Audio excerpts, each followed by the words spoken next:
Welcome to Turnpike Sports. I'm Dave Weischadle, and as always, I'm joined by my producer and co-host, Doug Weischadle. Doug, usually I really love playoff football, but this weekend really sucked. Way too many blowouts. Again, it's playoff football. The wild card round always has the more, I don't want to say interesting matchups, but it's the more there's a lot unpredictable matchups. There's a lot of teams that maybe shouldn't have been in the playoffs, but were in the playoffs, and it kind of showed. But because a lot of these games were done at halftime. A lot of these games were done in the first quarter. Yeah. Especially the Bills-Pats game. That was Bills-Pats game was just Patriot fans are beside themselves. There's talk of up here doubting Belichick now. How dare they? It would be unthinkable 10 years ago what they were talking about right now. But I have to admit, the fact that some of them are targeting his sons instead of him that's actually kind of funny if you think about it. If his sons are part of the defense, and that defense did not look good. Well, look, their defense was historically bad. And when I say historically bad, I mean no other team has taken their 7 possessions and scored 7 touchdowns. So it's never been done before. It's never been done before. If you look at the season as a whole, they keep pointing. The Patriot fans keep pointing to the fact that they were ranked in the top 5 defenses, which was crazy to me. But they did have that really great stretch at the beginning of the season when they did that 7-0 run. And look, my Eagles did terrible too, and so did Pittsburgh. Pittsburgh was just awful, and then Arizona. Arizona didn't even show up. Arizona's got some issues, especially in the second half of the season. Show up. So it was just bad all around. But again, wild card round, that's when the most unpredictable instances of football happen. Well, we got a great show coming up for you. We got Beatin The House segment. We have this week's playoff picks. We have a book report coming up. And then I'm talking with someone who's from the sportsbook you've all been hearing about, and that's MaximBet. I'm going to hear all about MaximBet when I talk with the Vice President of Communications and Brand for MaximBet, Doug Terfehr. Really interesting sportsbook. And honestly, as a guy from New Jersey, I can't wait till they come to New Jersey. Today's trip down the Turnpike is brought to you by Drizzly, your online liquor store. Available in over 95 cities across North America, Drizzly offers a huge selection and competitive pricing with a side of personalized content. Now there's no need to leave the house. Get alcohol delivered in less than an hour by Drizzly. Head on over to drizzly.com and order today. And now get $5 off your first order of $20 or more when using promo code DRINK19 at checkout. Shop beer, wine, and liquor with drizzly.com. Exit 1. Now, with the end of the regular season, the NFL regular season, we get not only the playoff talk, we get the draft talk, we get even Pro Bowl talk from time to time. But not for me. But now we have the NFL coaching carousel. I got to be honest with you. I knew a lot of coaches would be fired. I didn't think this many would be fired. Brian Flores, the head coach or the former head coach of the Miami Dolphins, was an absolute shock to me. 2 winning seasons and what should have been a playoff team. I think they were pretty good. And he gets fired. I'm absolutely shocked. It's not only 2 winning seasons, possible playoff team. It was one of the better defenses I've seen in the league in a while. Hey, they swept the Patriots, if that's still a thing, this year. So, he had a very good year. I think there's always something with an ex-Patriots coach beating Bill Belichick. Yeah, I think there's always something about that. But, there's the Bears, the Vikings, Dolphins, Jaguars, Giants. We normally don't talk futures in this exit or even on the show, to be honest. We're not a hardcore gambling show. But it was just kind of interesting seeing now that the books are putting out futures for NFL coaching changes. Yeah, I'm I know BetMGM, and I know MaximBet has some lines on some coaching changes. So it should be interesting. I was actually surprised at some of these coaching names being thrown out there into these futures. I mean, you got the big ones, Flores, you got Harbaugh. You even have Josh McDaniels and Todd Bowles being thrown out there in some of these futures, but names like Doug Peterson is in the mix. Yeah, he won a Super Bowl with the Eagles, so he should be in the mix. Well, you also have Greg Roman, Kellen Moore from the Cowboys, which I think probably would be a really good fit in New York, by the way. Maybe, yeah. But Dan Quinn is there. Nathaniel Hackett. I remember his father with the Jets. He was yeah. the offensive coordinator for the Jets for a Okay, while. I remember. Okay, yeah. All right. Actually, we got a Gerard Mayo, the former New England Patriot linebacker. He's in the mix for some of these coaching jobs. I heard talk about Houston, maybe. So well, they're who fascinated knows? with Patriot coaches because they have the former player personnel there from the Patriots there. But again, some of these spreads or futures, I should say, like the Chicago Bears, we've got both BetMGM and MaximBet calling Brian Flores the favorite at plus 160. I honestly think he should be the favorite for every team. I think what he did this year and the year before with the Miami Dolphins was really great. And I'm just, something must have happened behind the scenes. Something off the field must have been You talking really, about Flores? yeah. Flores supposedly could not get along with Well, Tua, maybe couldn't get along with the GM. There was some personality conflicts. Well, that's kind of some of the reports we're hearing. But look, his performance on the field was outstanding. So goes a lot to saying some of these teams want a coach that's engaging with the personnel more so than winning on the field, obviously. Because I would have dealt with the problems off the field if you were actually putting a team that's in the playoffs on in front of everyone. But I was surprised with BetMGM. Doug Peterson is the highest ticket for both the Vikings and the Dolphins. interesting.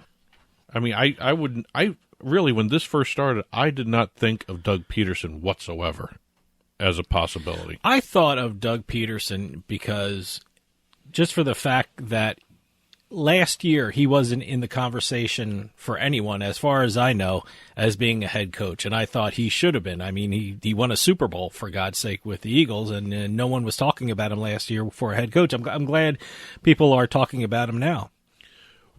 Well, again, I really not too enthralled with Doug Peterson. I mean, he seems to win in spite of everything sometimes. But, he would not be my first choice as a head coach in most of these teams. Let's talk about New York. New York's interesting for a couple of reasons. Number one, they just launched mobile sports betting. Yes. And in terms of their coaching staff, Joe Judge did not work out for them. I thought maybe they would give him another year to see what. He lost Saquon Barkley for most of the year. Well, look, Daniel Jones was injured. There was a report in New York that he was coming back for the next season. And then the last 2 weeks happened where he acted like a complete idiot in the press conferences. And then he has two back-to-back, quarterback sneaks, which from their own four. Yeah, I don't get what he was doing or what he was just making room to do some major well, plays. I guess I don't know. Whatever. But he seemed to go a little squirrely. But I think if those reports were right that he was going to be coming back the next season, something happened in those last 2 weeks.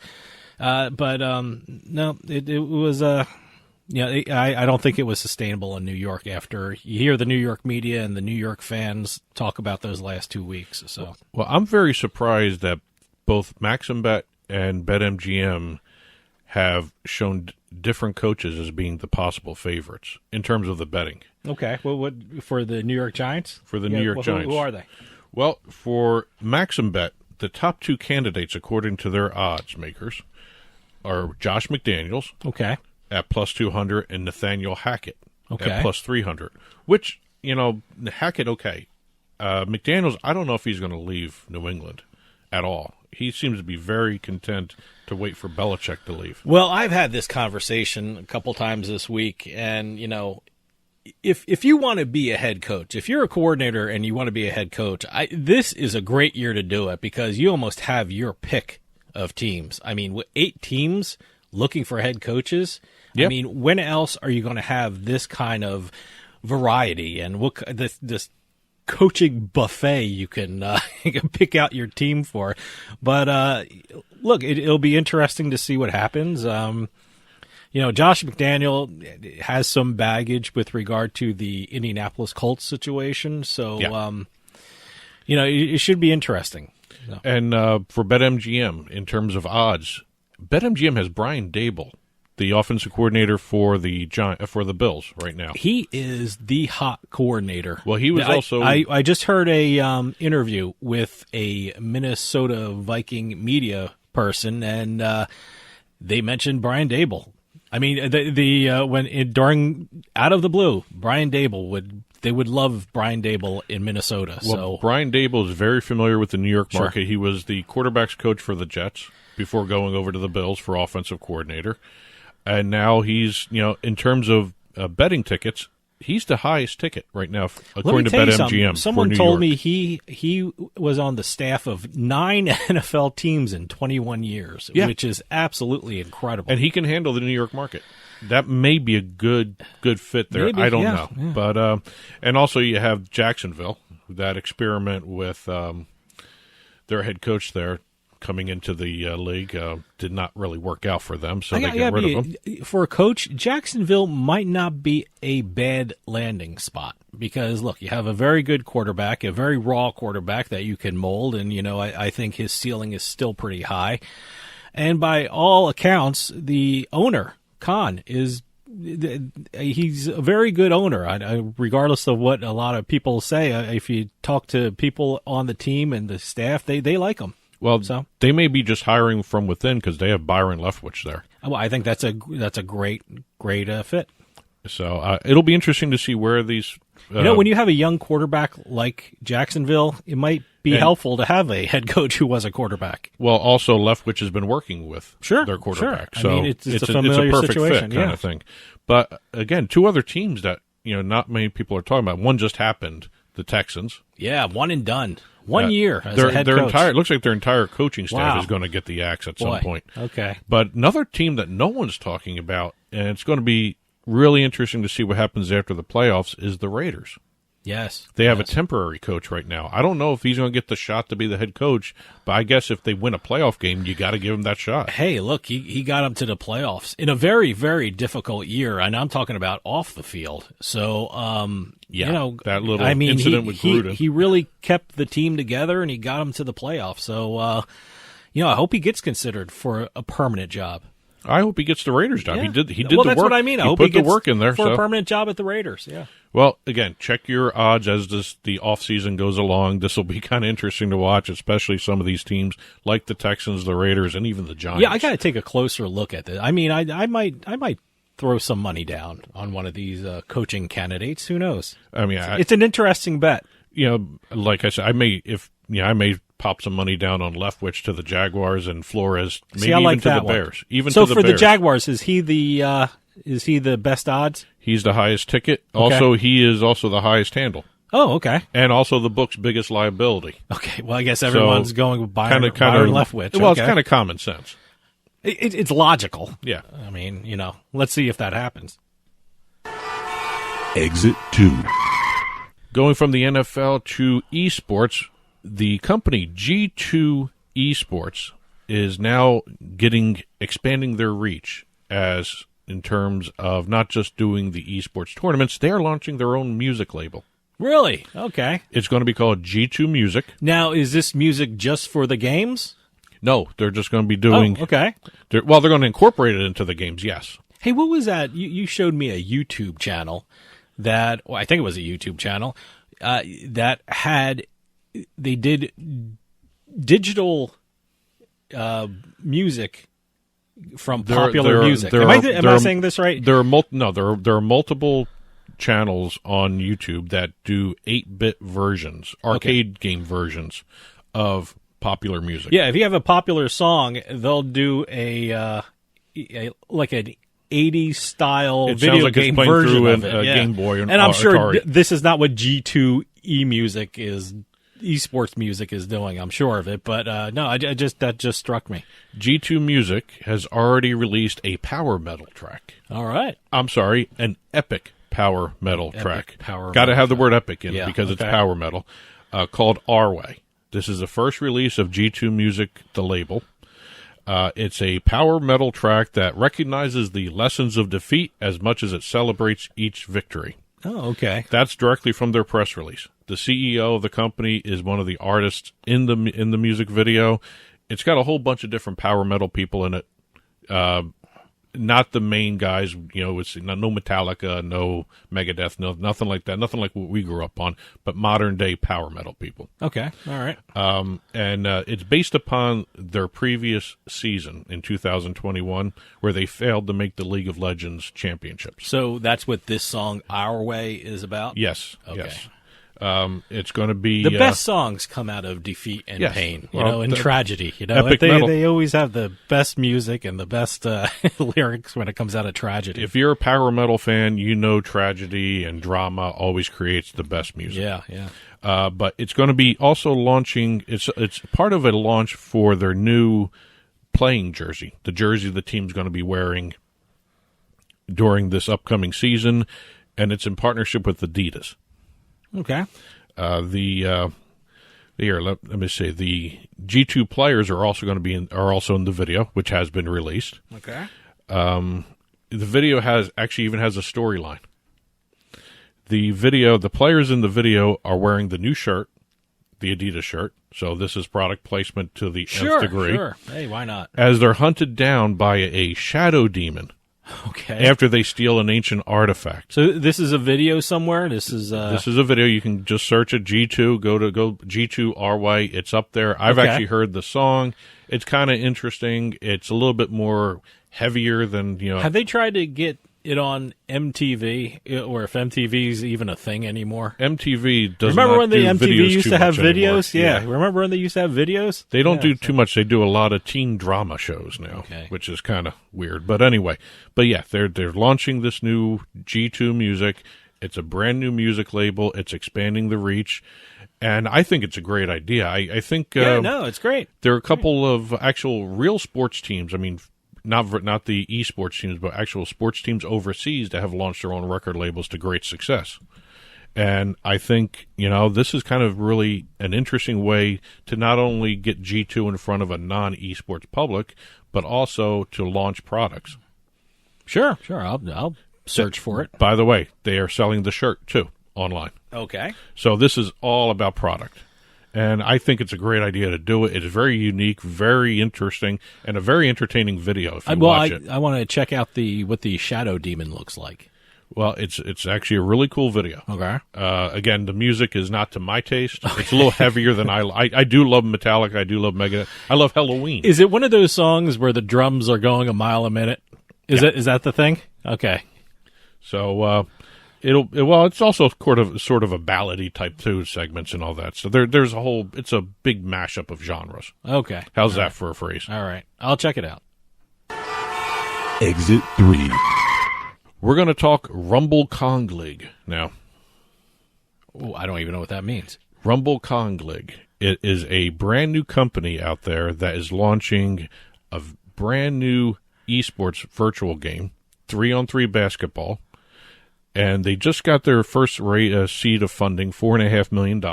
Okay. But what's so special about this is right now for sale, they have NFTs where in order to play this game, you have to purchase the NFT for it to be your avatar. I was wondering where an NFT would pop up in one of these stories. So for the Rumble Kong League, they have an NFT. Not even launched company yet. Okay. They just got their seed money, but they're going to be selling their NFTs. They're going to drop 10,000 programmatically, whatever. They're going to have 10,000 NFTs that actually have coding in them where when you purchase it, that becomes your avatar. Plus also, these avatars will, the NFTs I should say, not the avatars, but the NFTs will also contain power boosts. So you can incorporate that in your game when you play on this 3-on-3 league. Okay. So it's going to be kind of interesting to watch. This is another way NFTs are being used in different fashions and different forms. But again, they're talking about $100,000 per NFT. Wow. Are you kidding me? Well, you get to play in the league. Oh, okay. You'll be playing against, there's also professional people involved in some of these leagues. You're going to be getting leagues and tournaments with this. You got branded fashion that are in-game wearable on your avatar. You're going to have wearables, banners. Okay, when you say in-game fashion, it means your monkey. You personally are not wearing a shirt. Your character. You will be able to. You can purchase them. Okay, but you can also put it on your avatar when you're playing this game. It's called a play-to-earn game, which is another variation on if you play in the tournament, you earn rewards, whether it's cash prizes, other types of prizes. It's kind of an interesting way to do it. But again, this is where it's a video game. To gain entry into the video game, you have to buy an NFT for you to actually participate in this league. Huh, okay. And it hasn't even launched yet. It sounds interesting. I mean, I'm going to check it out, but, I still have to get my head wrapped around NFTs. We should launch a line of NFTs. I don't know what we do, but we should do an NFT line. Well, these will be very unique, too. I want to throw this out before we leave this exit. They're going to have all these 10,000 NFTs are going to be based upon over 100 different hand-drawn images. There's going to be unique differences in each one of them that will make every avatar different than the other, even in the slightest fashion. Now, are these kind of the NFTs that will grow in value as time goes on, or what are you They think? possibly could, because Okay. what you can do with these NFTs, you can sell your membership. Okay, all right. When you purchase this NFT for 100,000, whatever the cost is when it actually drops, you can actually then at some point trade or sell that NFT and that avatar, and you're standing in that league, to somebody else. Okay. So it's going to create a whole bunch of different little aspects of a video game in terms of how you can play, where you can play, who you can play, all that. Exit 4. And last but not least, we're going to be talking about the NFL again. We started the rundown with an NFL story. Now we're going to be talking about the NFL getting more deeper into the event side of their business. There was a company that they called On Location Events that the NFL had created back in 2004.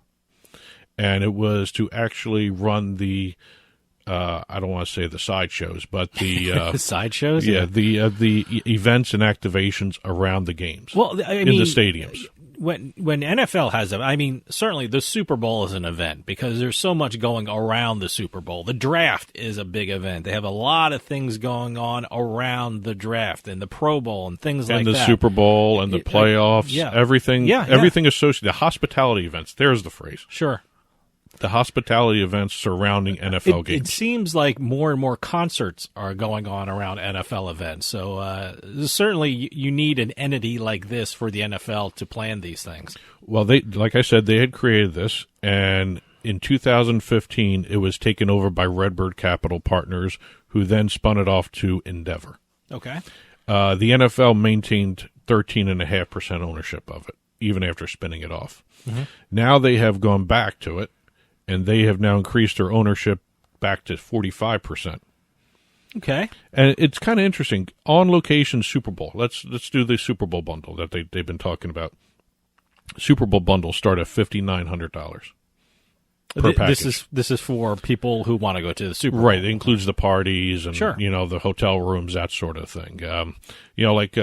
I think a couple of the former NFL players have a cigar party. Sure. And, people get access to that with some of these bundles.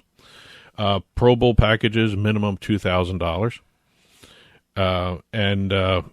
Which, by the way, isn't bad for a trip to the Super Bowl. Yeah. What, $5,900? Yeah, well, there's so much things to do. I mean, this is a week-long event that they have there. Depends on the package, yeah. Well, yeah, it depends on the package. I mean, $5,900, I guess, is at the high end of it, but you can... No, these are the minimums. Oh, these are the minimums. Minimums. Okay. Well, it's still not too bad. It's how often do you go to a Super Bowl? It's probably just one event associated, but also you get a game ticket. Yeah, something like great. that. I think there are probably packages where you get so many different packages. You could probably make your own package with this company. But the one thing I was thinking about when I saw this, it's not only in terms of the event business, but also now with the NFL partnering with sportsbooks. Can you imagine the sportsbook activation parties? Oh, sure. That the NFL is going to have a chunk of? I'd be very curious to see what the sports books do around the Super Bowl. If they have I'm sure they're going to have their own parties. I'm sure they're going to have their own events. I'm sure they're going to have their own contests. I think it's going to be great for the league too. Well, if they want to do anything with the NFL, they got to deal with this company. Sure, I'm sure they will. I the mean, look, the NFL is going to be making money from so many different areas. That's why they make deals with the NFL and the teams, and that's why the NFL jumped in on all the sports betting once it became, logical to do so for them. Mm-hmm. And today's trip down the Turnpike was brought to you by Drizzly, your online liquor store. Available in over 95 cities across North America, Drizzly offers a huge selection and competitive pricing with a side of personalized content. Now there's no need to leave the house. Get alcohol delivered in less than an hour by Drizzly. Head on over to drizzly.com and order today. And now get $5 off your first order of $20 or more when using our promo code DRINK19 at checkout. Shop beer, wine, and liquor with drizzly.com. And as always, you can get in touch with Turnpike Sports by calling or texting us at 609-512-5910. That's 609-512-5910. At Turnpike Sports is the show's handle on Facebook and Twitter. At Turnpike Sports Radio is our handle on Instagram. And as always, our email address is info@turnpikesportsradio.com. And don't forget, you can listen to the show via Spotify, Amazon Music, iTunes, radio.com mobile app, as well as Stitcher and YouTube. You can also watch us on your smart TV, Roku, Amazon Fire, Apple TV. Head on over to turnpikesports.net. You'll be able to watch our video channel there. Well, we got a great show coming up. We got Beatin The House, and then we got our playoff picks for this week. We also have a book report. But right after this, I'm talking with the Vice President of Communications and Brand at MaximBet. It's an incredible new sports book. It's just doing amazing things in the market. The Vice President's name is Doug Terfehr, and I'll be talking with him all about MaximBet when we come back with Turnpike Sports.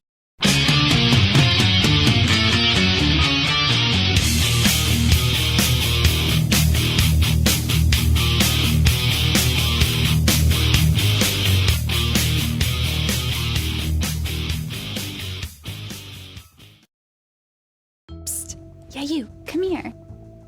Haven't you heard? We don't need to hide anymore. Now, we can shop privately for adult products at adamandeve.com. They've got massage oils, lingerie, and lots more we can't mention here. Use offer code SPICE404. They'll give you 50% off almost any one item, 3 free DVDs, free mystery gift, and free shipping. That's 50% off, free shipping, and more. Private shopping starts at adamandeve.com.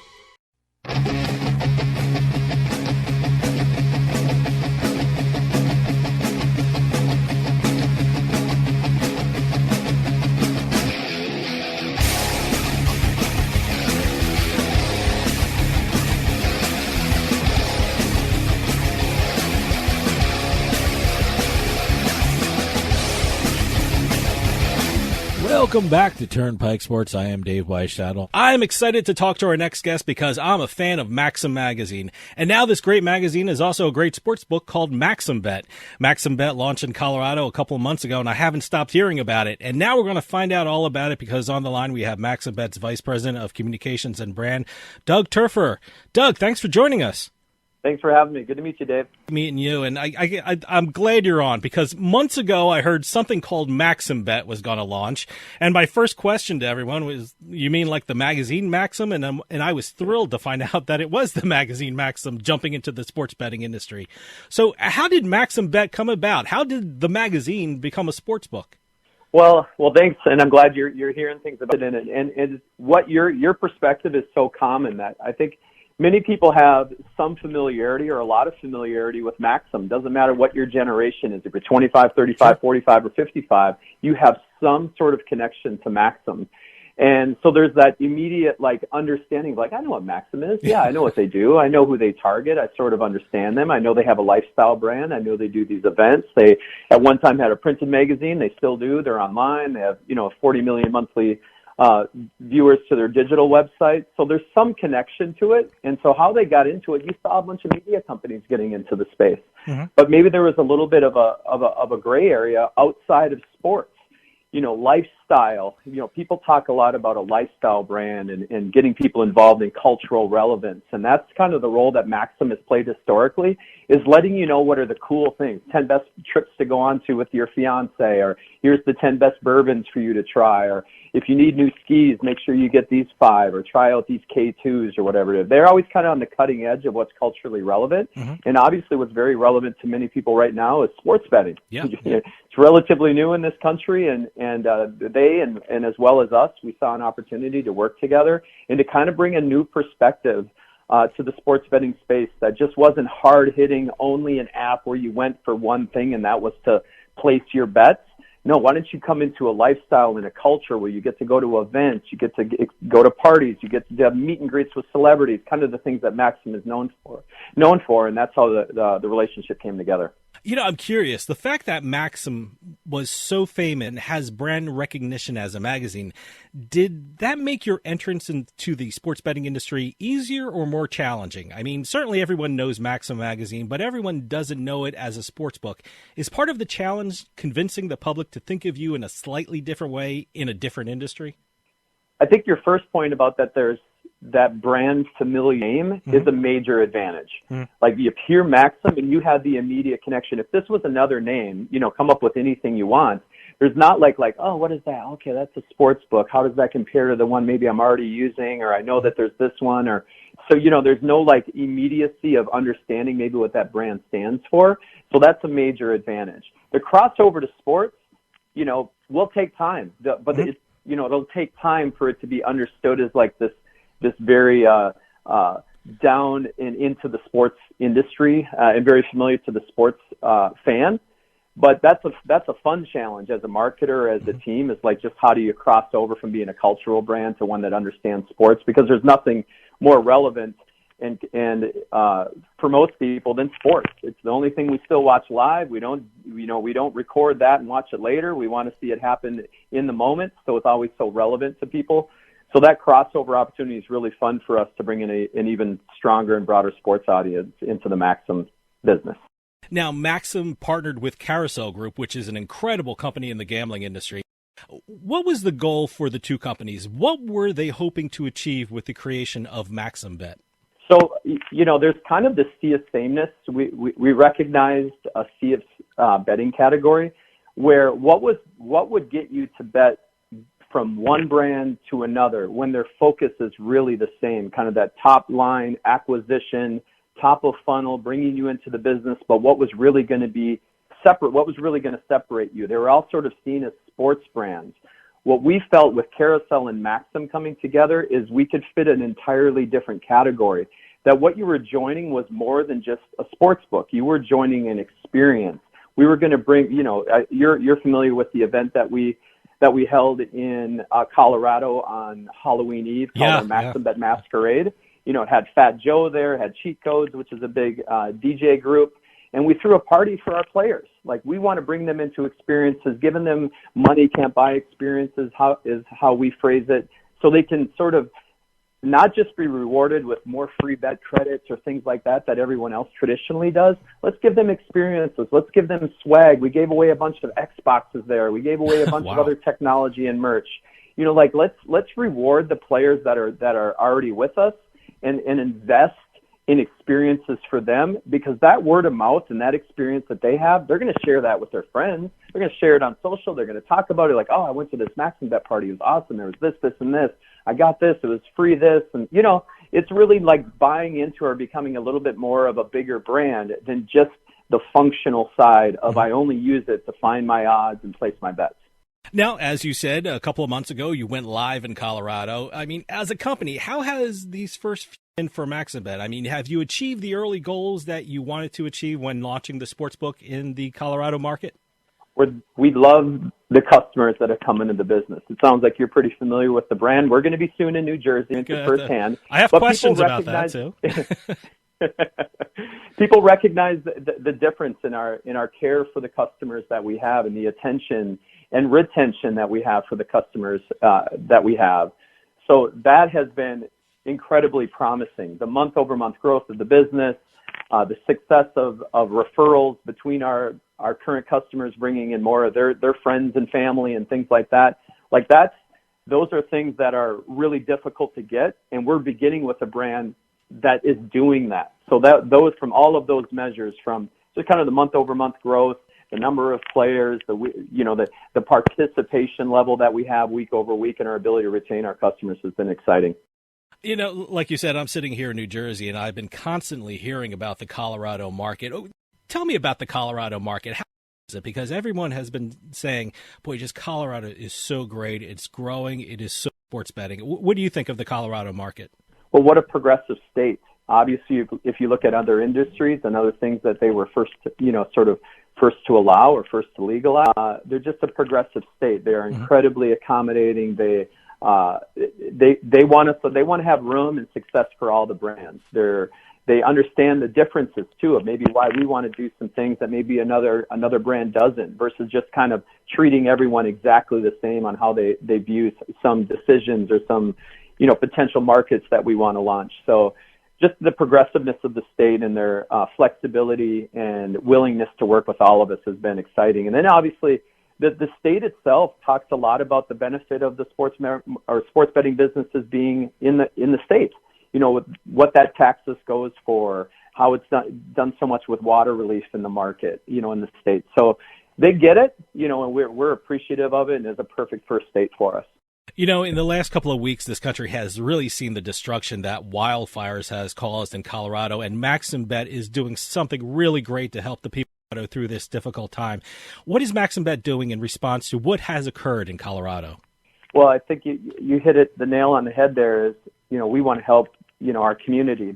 We really feel like a local sports book. It's the state launch, and obviously, hopefully everyone's familiar with the devastation that the city of Denver experienced over the new year with 35,000 families and people being displaced from their homes. And so, we saw essentially an obligation as being an operator in that market to help. And so we did a few things. We invited our current players to make donations to the relief effort, to which we would match their donation, as well as give them that same amount of their donation in just free bet credits to come on over. So if you're going to spend your money on a much more important cause, do that. We'll match it, as well as give you some free bet credits on our site. And then on top of that, we made a $10,000 donation ourselves. I'm reading about all the great things MaximBet is doing. I love the fact that you have become so involved in the community through the charity work you're doing, and also the fun stuff too. I've read about that. You talked about the Halloween party and the great things you're doing. When people sign up in Colorado for MaximBet, what kind of special offers can the people of Colorado can expect when they go with MaximBet? Yeah, well, our Max Rewards program, which is essentially where the events and experiences fit into, is a big part of the brand now and will be an even bigger part of the brand in the future. Like I said, our approach is a little bit different. You see a lot of the category just dumping a ton of money into that top of funnel. Just bring in new players. But they're not doing it. They're not maybe doing enough to take care of the customers that they have. Yeah. And that's why you see a lot of categories like flippers. They go to one and they go to another, and then this one's offering a higher welcome bonus. So there's not a lot of loyalty. So we're beginning from a loyalty perspective. That's why we have events. That's why we haven't launched it yet, but we're going to have a shop basically where our rewards members can go in there, and instead of just getting free bet credits, how about getting a bourbon glass that has MaximBet or their name on it or something like that, or be able to get some merch and swag and things like that, or what a part of our loyalty program is, turn in your points for 3 laps in a Lamborghini in your favorite city and things like that, and we'll take care of that for you. So just more experiential. The brand's backbone has always been experiences and culture, and we obviously wanted to integrate that into the sports book. One of the great things about the sports betting industry is that it keeps getting bigger and bigger and expanding to other states. And I read recently that you have done a partnership for the Arizona market. Tell me about your plans for Arizona and what can we expect Max to launch in Arizona? Yeah, so that was exciting. That was one of the first things we did under the MaximBet umbrella. And once the state allows more sports books to legalize in that market, which we think will come hopefully in 2022, to launch with our partner tribe there and be another sportsbook with our different approach. So that's a very exciting market for us. Prior to that, Iowa and Indiana will launch at the end of February, New Jersey shortly thereafter. We have market access in Ohio and Pennsylvania. We have 3 or 4 other states that we haven't announced yet. So we'll be one of the most active sports books in 2022 in terms of new market access. So those are exciting times for us. We're fine-tuning so much with what we're learning from our customers and our players in Colorado, and we can't wait to apply that to our new states. Well, like I said, I'm sitting here in New Jersey, and I can't wait for you guys to launch in Jersey. I can't wait to jump on your site. But I'm curious, when it comes to individual states, I mean, each one is unique and different. I mean, when it comes to its laws, everyone is very unique in its makeup. New Jersey and Pennsylvania have a very crowded sports betting market. New York is number one media market in the country. However, the tax rate is much higher than other states. When you look at expanding to different states, what is your plan for which states you want to target and expand into? I mean, what goes into the determination of how you want to expand your product in the U.S.?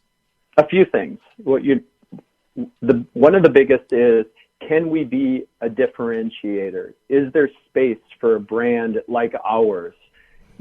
All of our research indicates that people will have 3 or 4 different, and the space that we want to carve out is the one that they want to talk about. Oh, you guys aren't on MaximBet yet? Oh yeah, they do these events. They sent me this welcome kit when after my first bet. They do all these their customer service is incredible.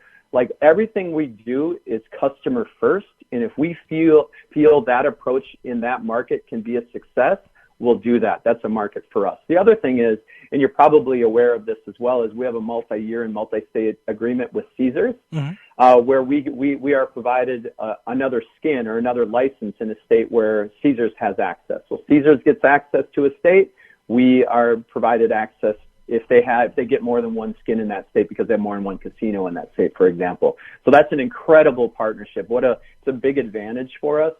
And so that's obviously a part of our decision as well, is, if our friends at Caesars are getting market access there and it's another one that makes sense for us, we'll jump all over that. I talk to a lot of sportsbook operators, and without fail, one of the places they are looking to is Canada. Does MaximBet have any plans for Canada now that it has single event sports betting? Absolutely. We cannot wait for Canada. It's so exciting. So exciting. All of these markets, as things come online and things become legalized, it's exciting. I mean, the demand is there. People can't wait for the opportunity to experience all these brands, especially if you've just been hearing about them and haven't been able to have that firsthand experience with them yet. Canada is a major part, and Ontario is a major part of our future, not only because it's such an incredible market. It's a very mature market. There's definitely the education level there is much different than in the United States. But at the same time, we actually on our team have a ton of people that have Canadian roots. So they really understand the market. They've done a lot of business within the industry in Canada. So from all of those angles, we cannot wait for that opportunity. And we fully anticipate being one of the first operators there. Sports betting is new to a lot of people, and as the sports betting industry expands, more and more people will be trying it out for the first time. And a great thing that MaximBet is doing is that it has free-to-play sports gaming app. What is that, and how do people play on it? MaximBet Play, it's available in any app store. So if you're an iOS or you're a Google or Android user, just put in MaximBet Play and you'll find it. And it's so fun. It's addictive. It's simple. It's fast. And what we do, it's just we release different games and pick this or pick that. And the technology of it and the experience is really cool compared to like having to pick between A, B, C, and D. It's a swipe technology where you can just swipe right, and then that allows you, it's just more interactive. It's the gamification of all things now. It's really, really fun. It kind of taps into that behavior that people have with other games. But from a business perspective, we obviously see it as a way for people a softer side to get into, how do I pick things and what are the different types of things that maybe one day I could bet on and things like that. So we see it as a way, this might be all you ever want to do and it's just super fun and we give away prizes for every contest and game that we're running. Or this might be a way of like, let me understand this a little bit more before I make my way over to a more traditional app or a traditional site. So the success of that, we launched it in between Christmas and New Year's. It's been really exciting. We gave away $10,000 away. We haven't given it away yet because it finishes on the national championship. Okay. And we called it the Crystal Bowl. It was predicting the college bowl games. who could have had the best crystal ball basically and could do the best predictions. And the winner of that, the total prize pool for that will be $10,000. So the amount of engagement we've had in that has been really, really fun. I'm participating, can't win, but I'm sucked into it even myself. Let me ask you something about the great things you guys are doing at MaximBet. I know all the sports books I play on here in New Jersey have an online casino attached to them. Does MaximBet have any plans for an online casino platform, and what are your plans with regard to expansion in the online casino market? It makes so much sense from a business perspective and from a consumer perspective. People love it. Yeah, they love it. They're entertained by it. It's we absolutely will be fast following our sports book with a casino game. In fact, in Pennsylvania, that's what we're with. So look for more news from us around our casino soon. MaximBet made news a few weeks back with its name, image, and likeness deals in Colorado. Initially, you made it exclusive to female athletes 21 or over in Division 1, 2, or 3 colleges in Colorado. NIL deals are very new in the sports world, and I think it's a great idea. Can you explain this deal a little more and make? You bet. So a couple of things there. This was, again, Colorado was our first state, and we wanted to connect with the community. We wanted to demonstrate that we are a part of that community, and the way that we felt was fitting of our brand was to be the first brand that rewarded, college athletes for what they a long time should have been a benefit that they received because of their popularity, and that was the name, image, and likeness. So for us, the side of the athletic space that hasn't maybe benefited as much from NIL so far has been the female athletes. So for us, we wanted to even the playing field. It felt like the right place for us to begin with offering that exclusively to female athletes. And regardless of division, a Division III athlete at a school in Colorado is just as influential on her campus as a Division I athlete is on her campus. And often their reach could be even more just because the way social media is and their amount of followers that they have or their amount of engagement and closeness that they have maybe on a smaller campus. So we saw both of those things as a great opportunity for us to operate very locally. And we're not asking that student athlete to go out there and say, hey, bet on this game or check the odds of this or, we boosted odds in this way. It was really just to introduce our brand to the community. They're doing this. They provided me with this swag. Would you like to get your own? Follow for a chance to get your own T-shirt or your own backpack or whatever it was. Not requiring them to be experts or doing anything that talked about sports betting. It was more about the brand and bringing them into the experience because that's what really our business is more about, is this overall experience. So far so good on that. We've had so many male athletes that reached out to us as well, of course. And so we have brought a few male athletes into the fold now in Colorado too. Great. And at the same time, there's been athletes across the country that said, hey, I travel to Colorado a lot because I ski or because my team plays there. I'd love to be a part of this. This is really cool. I love Maxim. I love MaximBet. So we can't wait to expand the program as we continue to expand. NIL deals, like I said, are very new to the sports world. And I'm curious, how much involvement does the NCAA have when these deals are executed? I mean, you're a business in the sports betting industry. Does the NCAA have to review these deals before they're executed? Do they get involved in the negotiation process? I mean, I'm just curious how much input NCAA has on the whole deal-making process. We allow the student athlete to go to their compliance and determine if this is something that they can do. So we want to obviously follow the regulations and rules that are there. This is just another area where Colorado is very progressive. Colorado and the University of Colorado was the first to do a partnership with a sports betting company. Again, it's just another example of the state being very progressive. They want to allow the student athletes to benefit from their name, image, and likeness. We saw that as like, wow, what are the coincidences that our first state happens to be the state that is, I guess, most progressive in this area. And that's how things started to spiral and how we came up with the idea and the campaign. And so far, every student athlete that has contacted us when they've gone to their compliance office, it's been well received. Like, absolutely, here's maybe some parameters in which, some limitations of things they can do. And from our perspective, they have to be over 21, all the obvious things. But the NCAA allows the schools to determine those things in the state of Colorado, and that relationship has worked really, really well for us. Does MaximBet have more plans for NIL deals as it expands to different states in the coming year? 100%. Let's talk about that. We're at the beginning of the year 2022. What can we expect from MaximBet in the near future? Yeah, like I touched on a little bit, Iowa and Indiana will be our next states. We'll be live in those before March Madness. That's another, major moment on the sports calendar, one that's very exciting, and obviously one that very much involves the student athletes. So anticipate us looking to things around the NCAA athletes when that time is right, and as well as in our new markets when we open up in Indiana and Iowa and then New Jersey and the other. So it's important. Like, this is something just even we as a company felt was like long overdue for student athletes to benefit from this. And like we said, we felt that there wasn't quite enough opportunities there yet for the female athletes themselves. Very influential, they're empowered, and we wanted to show that. So leading with that was important to us, and that is the approach that we will continue to take. Doug, we're running out of time, but if people want to get more information on MaximBet, what's the website they can go to so they can check it out?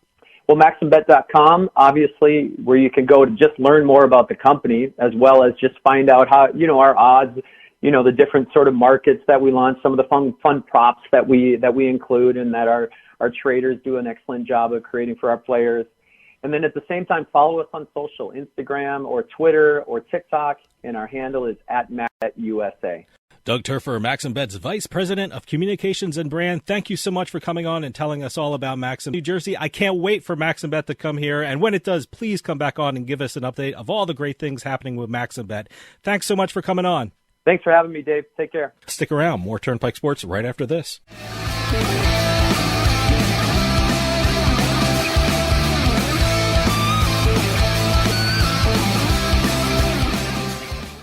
We'll get back to the show in a few moments, but I just wanted to take some time and tell everyone about Bean Genius, the smart specialty coffee subscription service.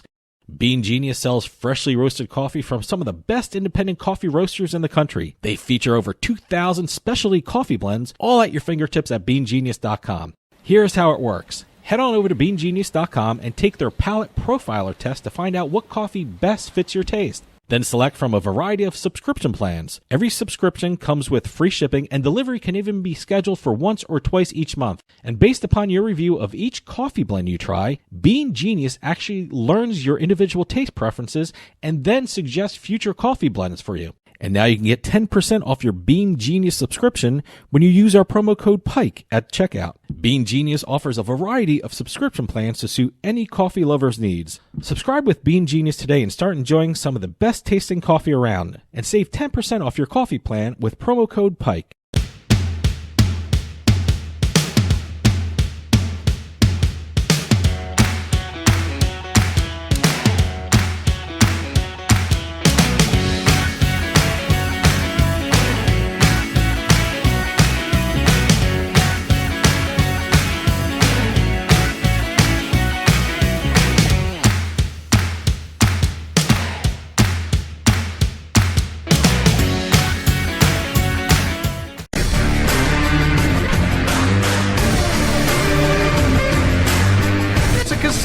People gotta win sometime. Now, if you'll excuse me, I have a giant, colorful check to deposit. Beatin The House is brought to you by BetMGM Casino. Play your favorite casino games at BetMGM Online Casino. Slots, table games, live dealer games, everything you love about Atlantic City and Vegas, all online at BetMGM. Don't wait. Join in the fun now. Go to BetMGM Casino, create an account using our promo code Turnpike, and become a verified player. New players get $25 free when signing up, plus a first deposit bonus up to $1,000.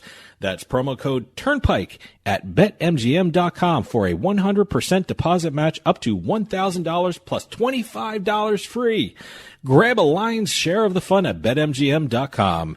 Must be 21 years or older to place a bet. Terms and conditions apply. Gambling problem? Call 1-800-GAMBLER. And welcome to this week's Beatin the House, where we talk about the slot jackpot wins. We look at the bad beats. We look at basically any kind of money-winning event for a person out there in the United States, as well as all over the world, too. I think last week we had one from northern France. for the first time. Yeah. So, but anytime you see a slot win or a Keno win, or a sports betting parlay win, that sort of thing, any kind of jackpot, we will be talking about it here. So, and we also always encourage all the companies out there, keep sending those press releases in, info@turnpikesportsradio.com, and we'll continue to talk about your jackpots on the air. We're going to start off down in Florida. Oh, I think I heard about this one. Is this the two-time jackpot winner? Florida woman hit $1 million at a Tampa casino and then did it again. Wow. Unbelievable. On January 9th, a Clearwater, Florida resident who went by the name Gloria, last name withheld, Seminole Hard Rock Hotel and Casino, Tampa. She won $1.045 million playing Aristocrats Gaming's Dragon Link progressive slot machine. Okay. Then she did it again. 18 days later, oh, I'm sorry, I have it backwards. She did 18 days before that $1 million. She won $1.24 million on the same game. So she won two X number $1 million jackpots in within 18 days of each other. So, yeah, the would you say the machine is Dragon Link? Dragon right? Link progressive slot. Yeah, during this segment, I tend to write down the name of the slot machines that these people win on because I'm going to try them out. So, I have to take a look at this Dragon Link because I've never heard of it before. What is this, Aristocrat? It's Aristocrat. The same guys that do the Buffalo branded games. You know what's interesting on some of the online casinos in New Jersey, you can search the slot machines by the manufacturing name. Yeah. It's great. You can just do like Aristocrat, and it comes up in some of these online casinos. So all their games come up, which is great. So I'm going to have to take a look for Dragon Link. What's really interesting with some of these games that are on the online side, the amount of companies coming out with new games is incredible. Not only do you have Aristocrat, you got WMS, you got IGT, you got all these other guys. You got Wasden, you've got even stuff like GreenTube now is making deals to come into the United States. Okay. They got some really cool games. Going back to the Tampa jackpot, this was the third $1 million jackpot to hit on the Dragon Link slot game in less than 60 days. Wow. So I am definitely checking out Dragon Link. So she won 2 jackpots in 18 days, huh? 1.24 and then 1.05. Wow. Okay. So that's what, $2.25 million that she won I'm in going to check 18 out days. Dragon Link. So Dragon Link might be a really good slot machine to check out, people. Seems to pay Definitely. Hopefully it's online. I can check it out. Well, we're going to go across the country to the Flamingo, Las Vegas. A woman from Washington won a jackpot worth nearly $1 million while playing table games at the Flamingo. Okay. She was playing face-up Pai-Gow poker. Wow. Hit the progressive jackpot worth about $970,000 on a straight flush.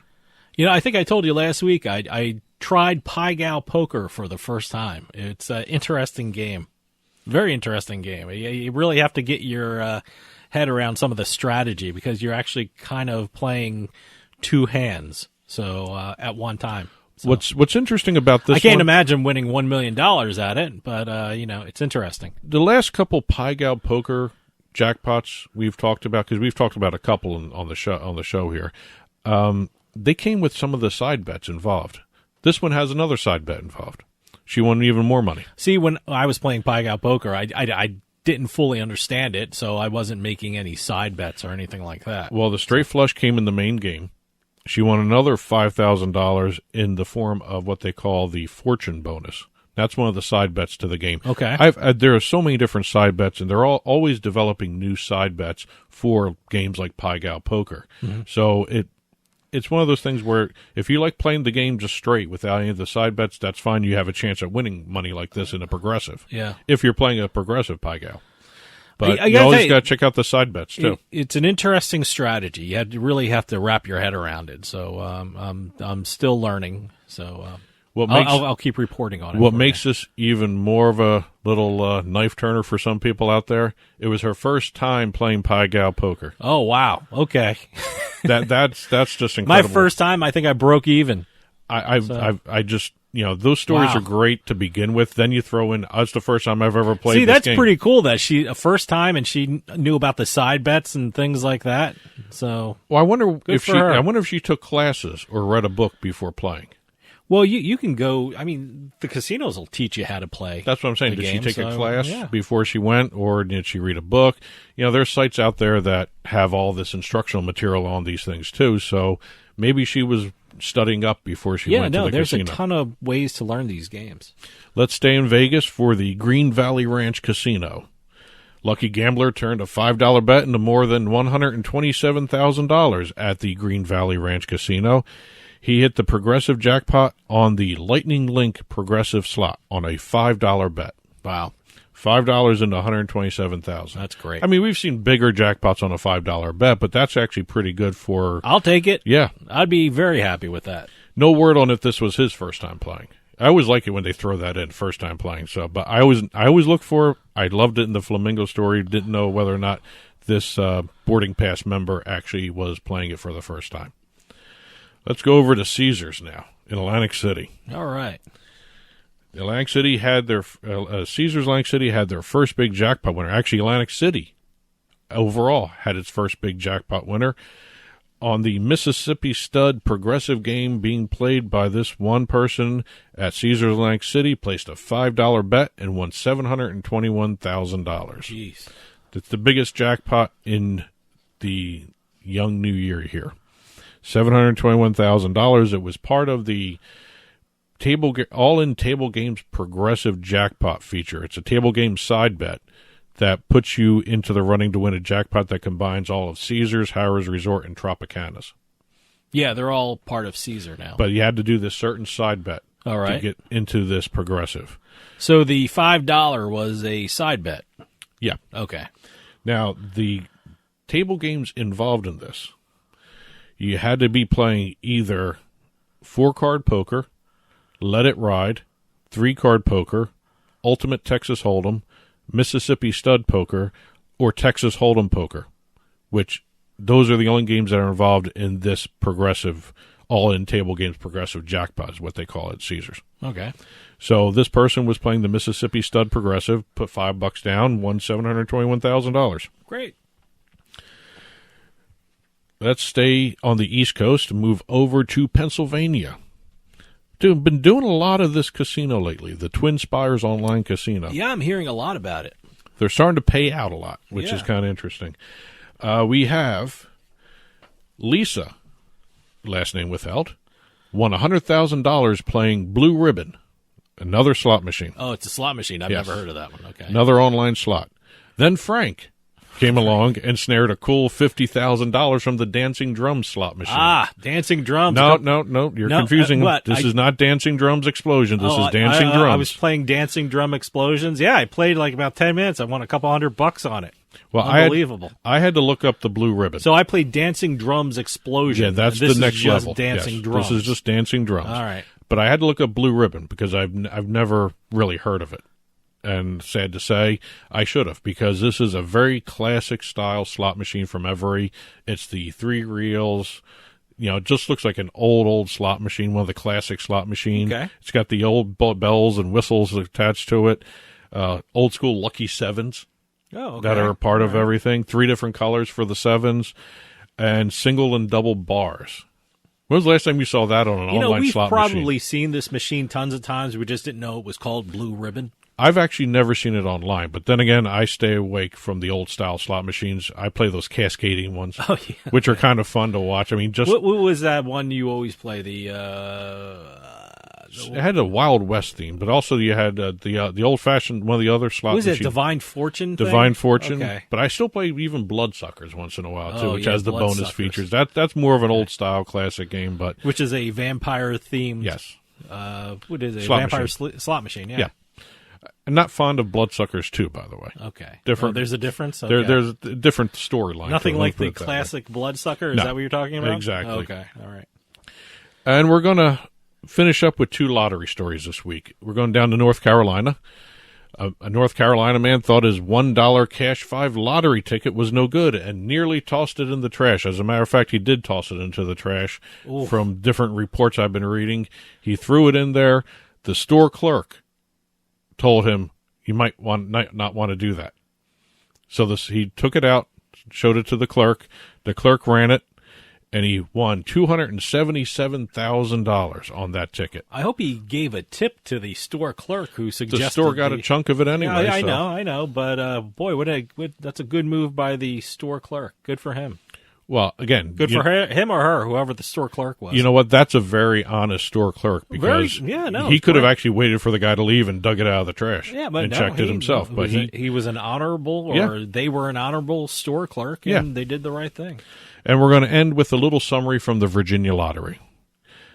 In their 2021 year in review, they ran through the amount of players. They did a basic year-end summary of everything. 255,300 players played on the Virginia Lottery online last year. Virginia Cash Expander was the most popular online lottery instant game. I like how they're basically slot machines, but they call them lottery instant games online. So Powerball, most played draw game.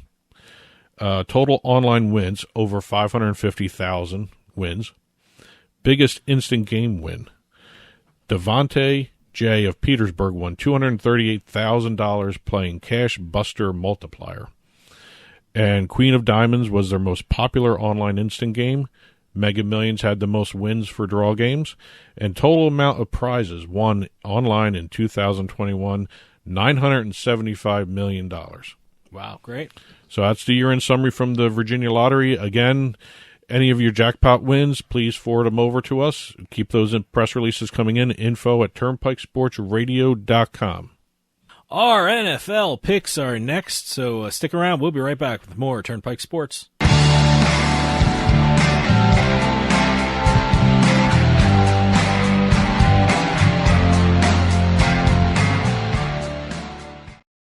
Today's trip down the Turnpike is brought to you by Drizzly, your online liquor store. Available in over 95 cities across North America, Drizzly offers a huge selection and competitive pricing with a side of personalized content. Now there's no need to leave the house. Get alcohol delivered in less than an hour by Drizzly. Head on over to drizzly.com and order today. And now get $5 off your first order of $20 or more when using promo code DRINK19 at checkout. Shop beer, wine, and liquor with drizzly.com.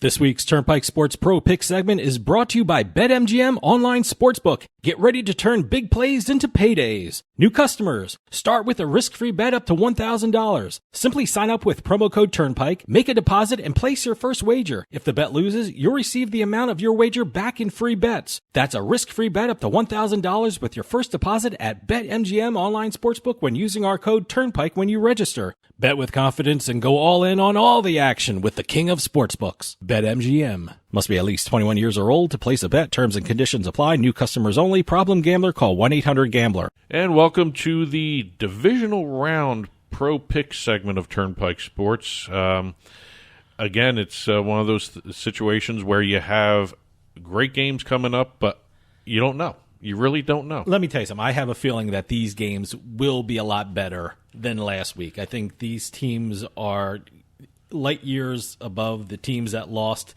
last week, and it's just I think there's going to be some great football this weekend. Well, if you go by the point spreads that we're seeing, which are all very close point spreads, there's no point spread that's kind of a blowout. If you look at what we had last weekend with the 12.5 spreads, I think the biggest point spread was 5.5 I saw. Well, according to some of the reports out there, this is almost a near historic low in terms of combined opening point spreads. Well, I hope that's an indication of some great playoff football. Here, listen to these numbers. The combined opening point spread of the divisional round, this was opening after the Monday night game, it was a combined 14 points. All the point spreads added up to 14 points. Very low. The historic low happened in 1971 where it was 13.5 points. Wow, okay. Over the last 15 years, the average combined point spreads for opening point spreads was 27 points, and the low during that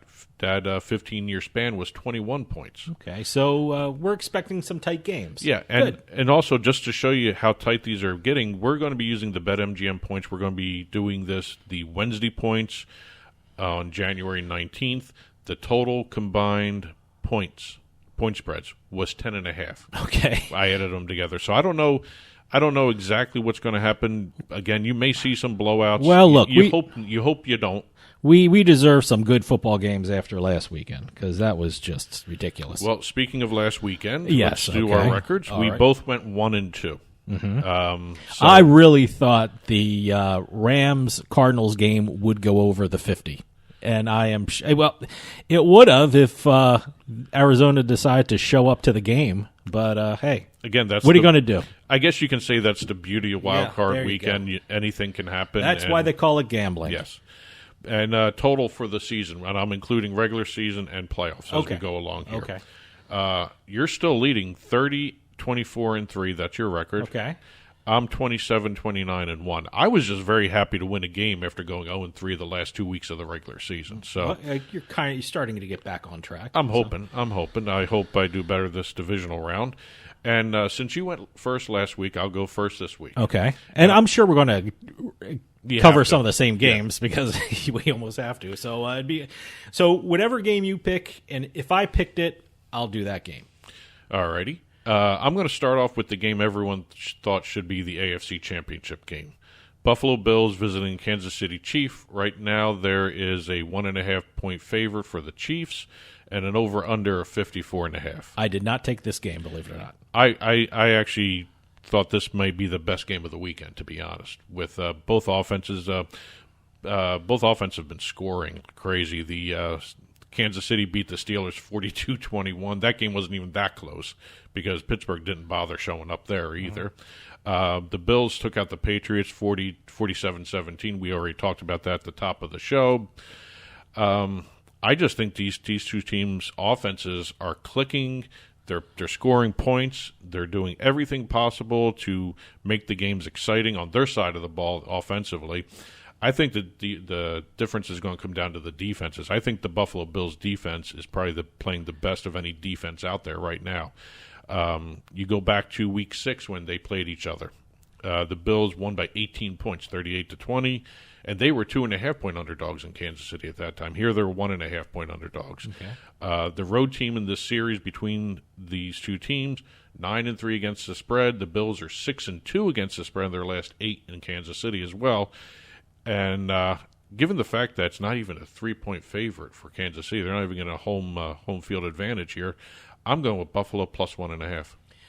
All right, my game is Cincinnati Bengals versus the Tennessee Titans, who are favored by 3.5 points, and they have a total in that game of 46.5 points. I love the way the Bengals have been playing over these last couple of weeks, and I know Derrick Henry will be returning for the Tennessee Titans, but I'm really curious how effective he's going to be and how much he's going to play. The Bengals are 6-1 against the spread in their last 7 road games and 5-0 against the spread in their last 5 overall games. I think the Bengals can certainly win this game, and I certainly think that they're going to cover. I'm loving the Cincinnati Bengals in this game. The underdog Cincinnati Bengals, by the way. Well, I did this game too, so I'll do this next. Okay. Again, you went through the spread. It's 3.5 over under 46.5. Again, they're 5. The Cincinnati Bengals are 5-0 against the spread in their last 5 games, 3-0 against the spread on the road. The Titans had a good bye last week. They needed the rest. They got Derrick Henry coming back. Supposedly he's been practicing. I don't know if exactly how much he's going to be able to play. Is he in game shape? I don't think he might be in game shape, but hey, 50% Derrick Henry is probably better than 50% of the running backs out there. So well, I saw a couple of reports that Vrabel's over there having him do contact drills right off the bat just to get him game ready. So I would assume he's playing. Don't know how much. By the way, hopefully Vrabel is coach of the year because I have some bets on him. Well, he's playing. He's That's an aside. Doing a great job there. I think maybe the opposing coach maybe. And I'm still going against him in this game. Well, I'm looking at. I did want to take the spread here, but the way Cincinnati's offense has been playing, I don't think the defensive backs can keep up with Jamar Chase, the wide receiver from Cincinnati, who'll probably be the rookie of the year. Could very well be. So instead of taking the spread, I went with the over 46.5 in this game. All right, my next game is the San Francisco 49ers versus the Green Bay Packers, who are favored by 5.5 points with a total of 47.5 points. Look, in a playoff game at Lambeau Field, the Green Bay Packers are really tough to beat. And the 49ers are really coming into this game with some injuries at some key positions. And I know Jimmy Garoppolo's beat up too. Get this. The Packers are 7-1 against the spread in their last 8 home games and are 4-0 against the spread in their last 4 divisional playoff games. I think the Packers are going to win this one by at least a touchdown. So I'm taking the Green Bay Packers and laying the points. And for my last game, I took this game as well. All right.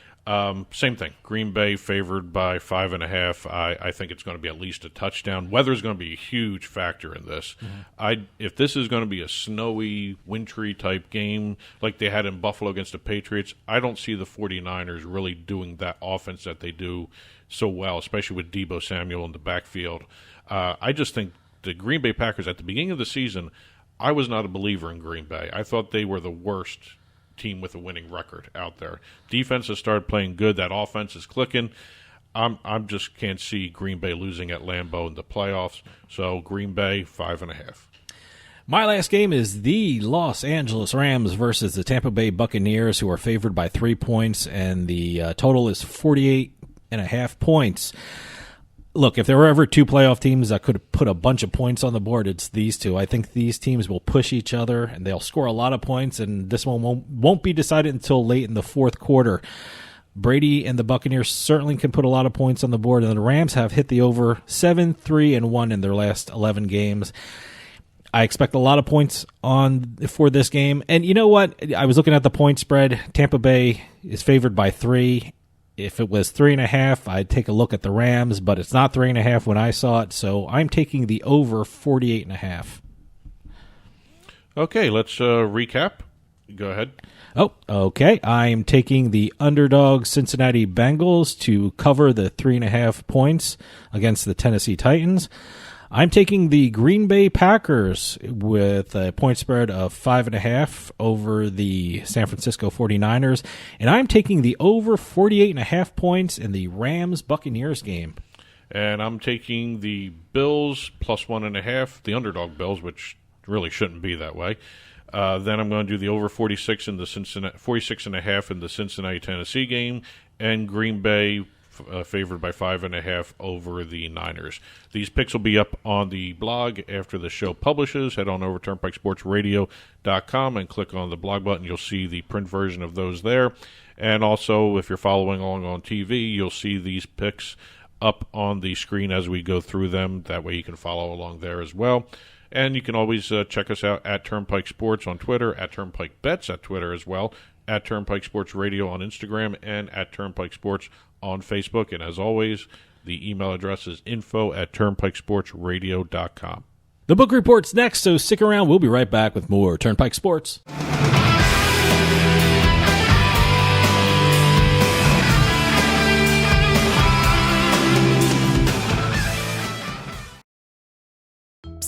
Yeah, you, come here. Haven't you heard? We don't need to hide anymore.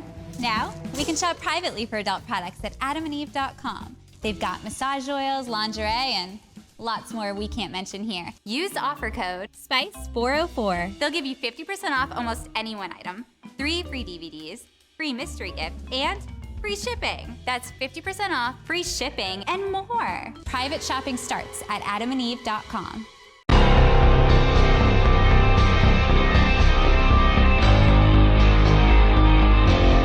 Turnpike Sports Book Report.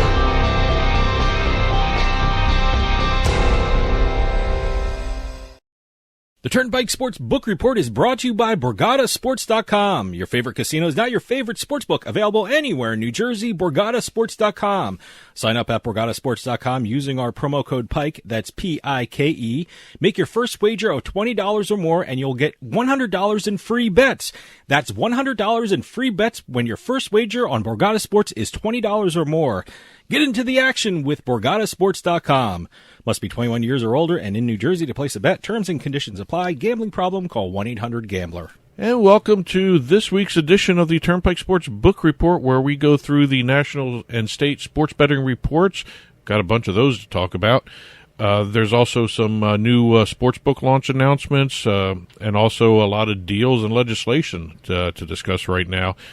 I thought we'd start right off the bat with the national scene in terms of some of the commercial gaming revenue announcements that came out from the American Gaming Association. This includes sports betting, iGaming, all the traditional casinos. Let me just read a couple stats to you. These numbers were huge. According to the American Gaming Association, commercial gaming revenue saw its second highest grossing month ever in November. They hit $4.85 billion. That's November alone. Mm-hmm. They also announced that in December of 2021, and there's still some sectors still reporting some numbers out there, commercial gaming industry officially crossed the $50 billion annual revenue mark. That's incredible. Absolutely incredible. Previous record was 2019 with $43.65 billion. They just blew right by that one. Yeah. And they're still reporting numbers. Sure. That might even grow. Who knows? I don't know if it's going to hit 60, but I doubt think that, 60 but may be an actual realistic See, now we're number getting the greedy. next. We should be happy with $50 billion. I think 60 may be a realistic number coming into 2022, especially now with New York with the mobile sports betting. Let's talk about New York, because New York had a very interesting launch. They had a whole bunch of different sports books launch, 4 of them. By the time this airs, there's a 5th one now. It's already expanded. BetMGM. We're going to see probably another 4 more coming in at some point. They're doing a rolling rollout for some of these. But BetMGM launched on January 17th, Monday. And they join Caesars, BetRivers, or Rush Street Interactive, DraftKings, and FanDuel. Yes. As the New York mobile sports betting quintet right now. According to some of the numbers, some really interesting numbers, which kind of tells you the strength of the New York market right off the bat. BetRivers reported almost $1 million in betting the very first day they launched. Oh, the first weekend was incredible, I heard. I mean, it's just amazing. Well, think about that number, $1 million in a day for BetRivers. Sure. That's one of 4 sports books. If it stays at $1 million a day, you're looking at $365 million handle for an entire year.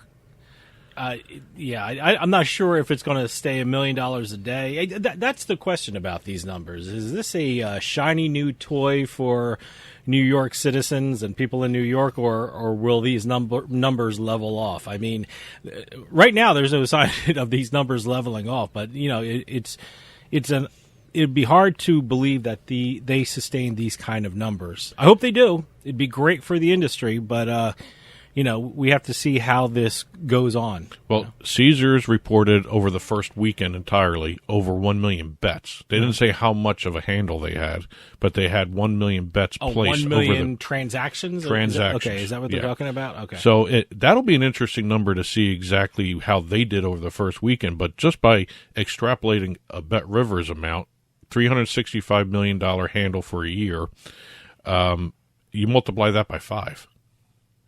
Because you have 5 books.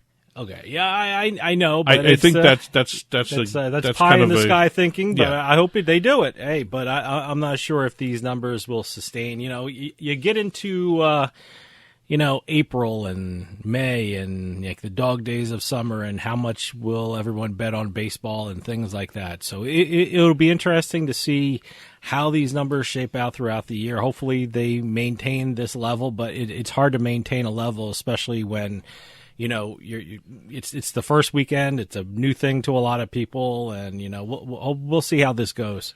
It'll be very interesting to see how New York does with not only the Super Bowl but with March Madness, the 2 biggest sports betting events of the year, and they've launched in time for both of these.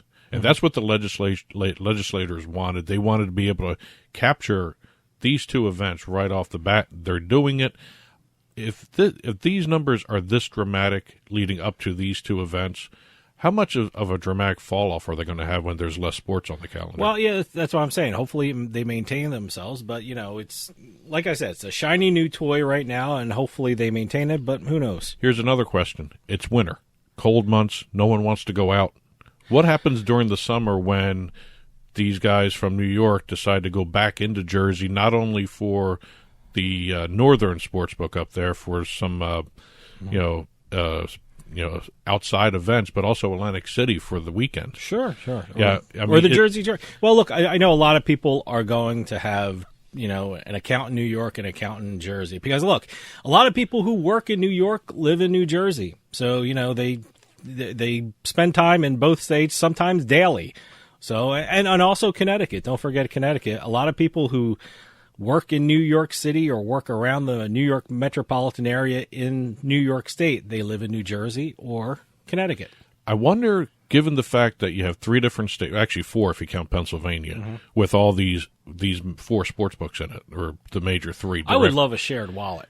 Because See, we're in New York all the time and things like that. I would love a shared wallet where I don't have to have a New York app and a New Jersey app. This is my point. Keeping it as separate wallets, does that increase their customer share in each state? Mm-hmm. If you have a shared wallet, you really don't have a chance to sign them up in different states. Well, let me tell you something. A shared wallet, it makes for accounting hell because New York has a different tax rate than New Jersey. New York has a 51% tax rate. So, it's one of those things, if you have a shared wallet, between 2 states, it'll be tough. It'll be a tougher accounting than keeping them separate. That's true. And my point is, it's an easier customer acquisition angle if you keep them as separate wallets, because if you're traveling into Jersey from New York, you need a New Jersey account. So you have to sign up in New Jersey as well as New York. If you are in Connecticut and you already have a Connecticut account, you go into New York to work. If you want to do something during the day while you're at work, you got to sign up for a New York account. There's customer acquisition angles here that I don't know if anyone's actually analyzed this yet. Well, I brought this up in an interview I did recently that the morning of the New York launch, I live in New Jersey and I have a FanDuel New Jersey account. And I got an email saying, if you have one of your friends sign up who's in New York, you both get $50. And, wow, I was like, is this a thing that crosses state lines? I'm in New Jersey, but if I get someone to sign up in New York who's a New York resident and who plays in New York, we both get $50. So, and I brought up during the interview, I live very close to the Pennsylvania border. And I never got in. I don't remember getting a offer like this when Pennsylvania started. So I think that's how special New York is. It's also a matter of how savvy the marketing side of these people are getting. Sure. They're learning to cross the state borders without having to run into problems and to run across state borders. It was very interesting. So if I have a friend who's in New York and who signs up in New York, they get $50 in, I guess, their New York account, and I guess I get $50 in my New Jersey account. So, that's how I read it. I think it'll be interesting to see. I really want to see how the industry handles the non-Super Bowl March Madness timing events, because, again, will the summer months allow people to go out more, allow people to travel more, less sports to bet on? Well, look, that's why it was so important for New York to get mobile. You can do it on your phone, and you can travel. Especially in the winter. Yeah. Because in New York, northwest New York, you don't want to be out in the winter sometimes because that's freezing cold like you wouldn't believe. But, it's going to be kind of fun to see exactly what happens here. Absolutely. Let's stay on the East Coast, go down to New Jersey, because New Jersey just released their betting numbers. Oh, wait, before I go to New Jersey, one note that just came in the morning here, we're taping this. Caesars Entertainment announced that they are now a official mobile sports betting partner of the Buffalo Bills. All right. They made this announcement, and just for transparency, we're taping this before the wild card game that the Buffalo Bills are involved in. This is basically the same type of deal that all these sports books do with these teams, where it's naming rights to a sportsbook lounge as well as logos, the normal IP stuff and marketing activations. The one thing that makes this interesting, a little different than a lot of the other sports team deals that we've seen, the deal actually reaches not only New York citizens, but it will reach into Canada. because the Buffalo Bills have a huge following in Canada. Oh, sure.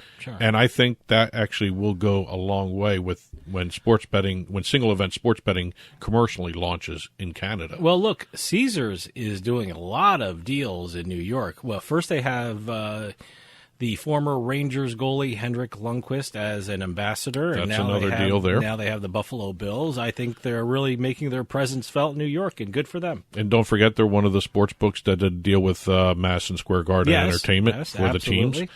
I can't remember if they're the ones or one of the other ones have the Zamboni sponsorship. I still find that very unique. I remember there's a sports book that now I have to watch the Rangers game, so just to watch the Zamboni. One of them. I don't see the Zamboni a lot on TV. No, but maybe now they will. Maybe now they will because they have a sports book. Now, yeah. Maybe that's part of the activation. Yeah. Who knows? But again, there's also one of them that's on the basketball net stanchion. Sure. So, it'll kind of be kind of interesting to see that. So many different deals going on with New York. It's like another wild west situation here, where it's a land grab basically. But like I said, we're moving down to New Jersey. New Jersey just released their December numbers. And if anybody was anticipating a bad month by New Jersey, think again. They had their fourth consecutive $1 billion handle month. Wow. They reported a handle of, I believe it was, I'm going to get the number right here, $1.229 billion in handle. Wow. And that's down from November. We're slumping in New Jersey here. Online handle is still huge, $1.11 billion. That was almost, 90-something percent, 95% of the overall handle in New Jersey is still mobile. Okay. Like I said, they were the fourth straight $1 billion month.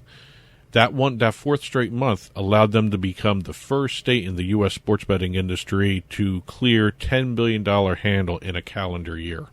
Wow.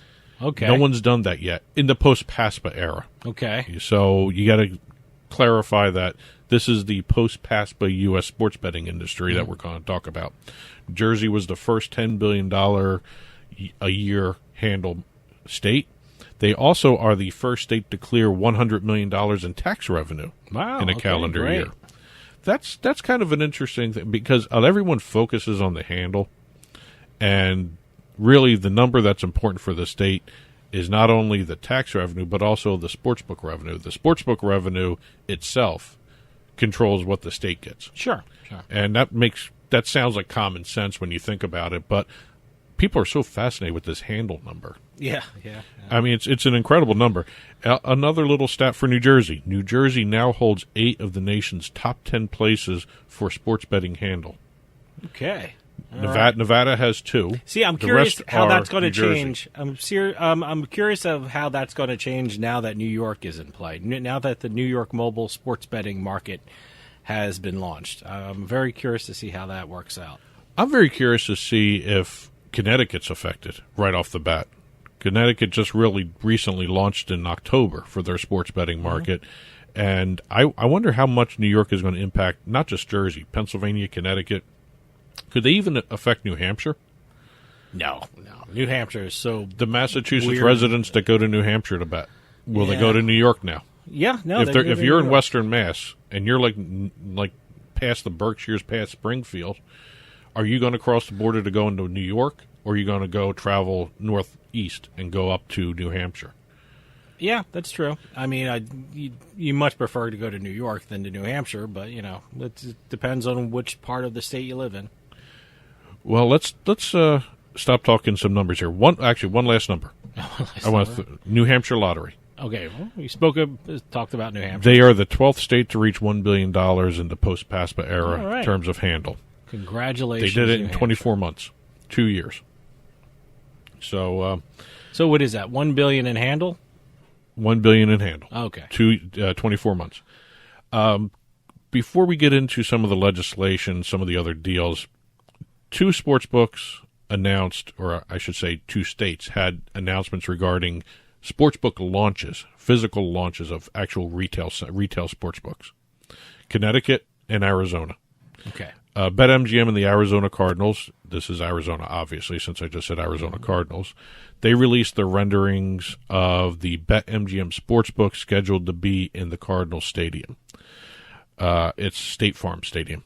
It's going to be the first sports book at an NFL stadium. They're going to have the honor of having the very first sports book. Everybody else has sports book lounges.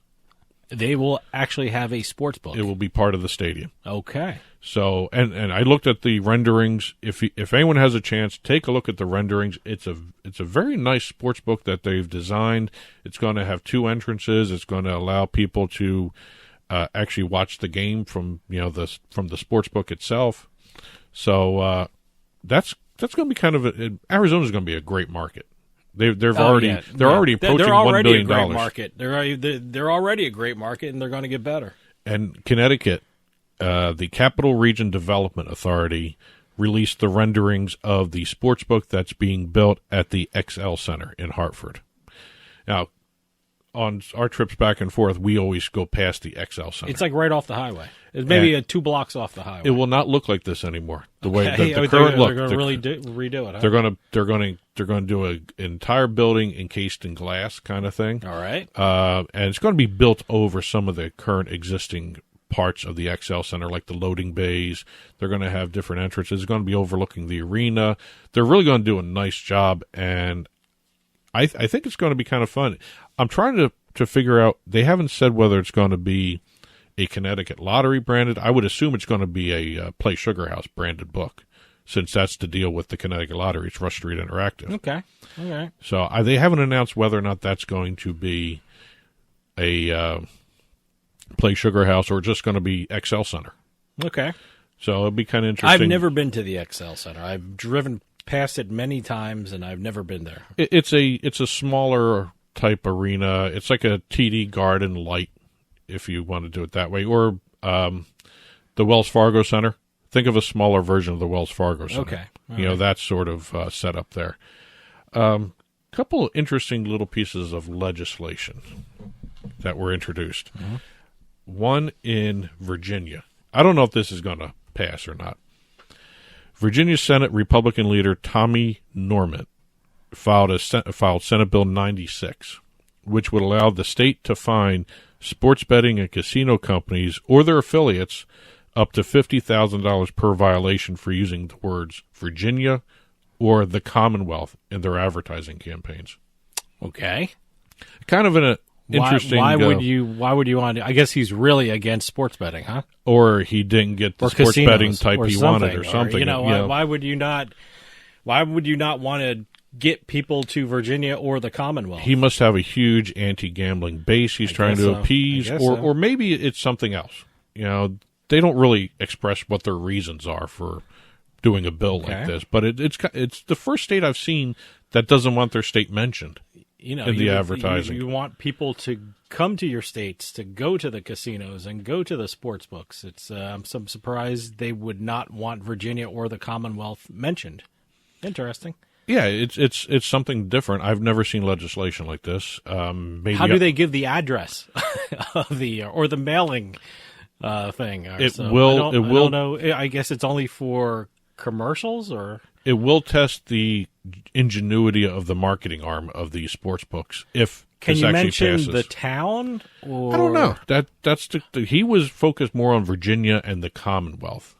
Interesting. So I don't understand really the reasoning behind it, but you would think the Bureau of Virginia Tourism would not like that bill, unless the Virginia Tourism is behind some of this push here. Maybe they don't want to be associated with sports betting. I don't know. It's a very interesting bill. Virginia's always been an interesting state. I'm curious to see what happens when the casinos come in, because they're in the process of getting actual brick and mortar casinos coming in. So, in New Jersey, going back to Jersey again, New Jersey State Senator Troy Singleton introduced a bill that would redirect the 1.25% tax on sports betting that currently goes to the Casino Reinvestment Development Authority to the city itself of Atlantic City for local property tax relief.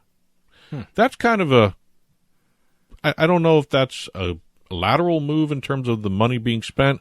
I know the CRDA just really focuses on the casino area of New Jersey, of Atlantic City, not the actual housing, not the Well, the city itself. If you invest in the Casino Reinvestment Development Authority, you invest in that, they'll build up the casino industry more in Atlantic City, and you'll get more tax relief and tax money from the increased casino reinvestment. So I'm not sure why he'd want to do something like that. But again, he may have an Atlantic City constituency that he's focusing on.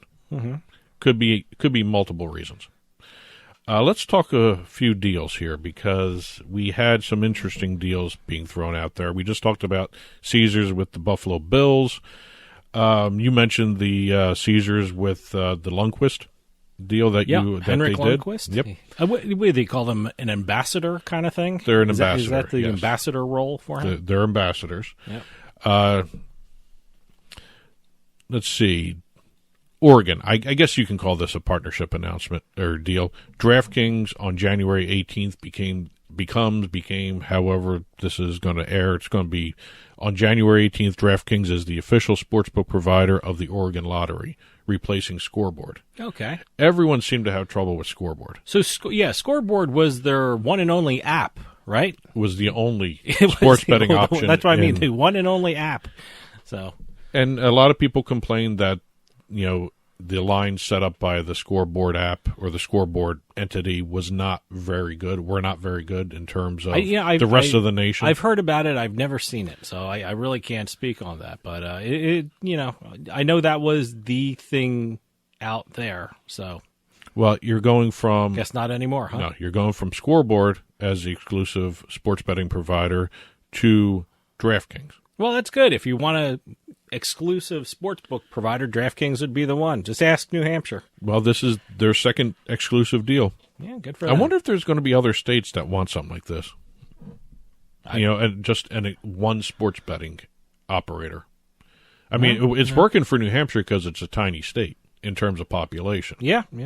I think it's Oregon's like 3 or 4 times, or maybe more than that, times more populous than New Hampshire. So, and New Hampshire's just hitting $2 billion in 2 years handle. No. So, DraftKings should do well out there. There may be. I'm curious to see what they do with the retail book side, though, because right now I believe it's only just the Native American tribes that have sports betting in their casinos. Okay. FanDuel and the PGA Tour have agreed to a 3-year extension to their sports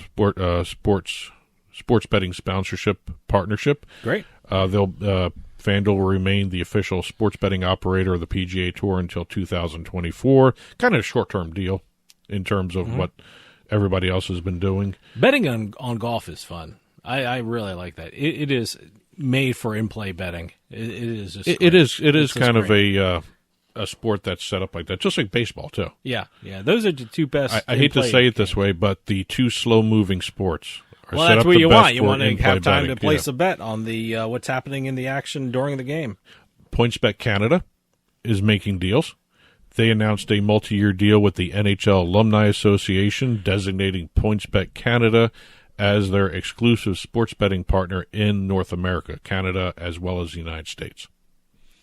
Hockey is big up there, as everyone knows. Really? I don't need to really say that. There's a news breaking thing. But I want to talk about this other deal PointsBet Canada did. Very different. Out of the box thinking. I have to commend PointsBet Canada. It sounds hilarious what they've done here, but it actually makes a lot of sense in terms of reaching an ever-growing base of possible sports bettors, especially in Canada. Okay. They announced an exclusive partnership with the Canadian TV comedy series Trailer Park Boys. So what's going to happen? The Trailer Park Boys will be they're going to using be doing betting? They're going to be doing content collaborations. They're doing advertising campaigns. All right. They're going to be doing activations because supposedly this is a very popular show up there. Hey, good. It's about a bunch of guys living in a trailer park, obviously, and it goes through. It's a mockumentary kind of series where they just go through stupid. It's almost like a Spinal Tap. Okay. For the trailer park crowd, I guess you can say it that way. But I took a look at the series, and they have a huge following in Canada. On Twitter, they have 230,000 followers. Instagram, 712,000 followers. They have 308 8,000 or give or take subscribers on their YouTube channel, and 2 million Facebook followers. Wow. Okay. So it kind of that's great product placement for PointsBet. That's what I'm saying. It's out of the box thinking. Yeah. It's still the same type of deal that they're doing, but it's just in a different area. And this is not on network TV. It's on a streaming channel kind of thing. One of the, I guess it's like a one of the OTT channels up there.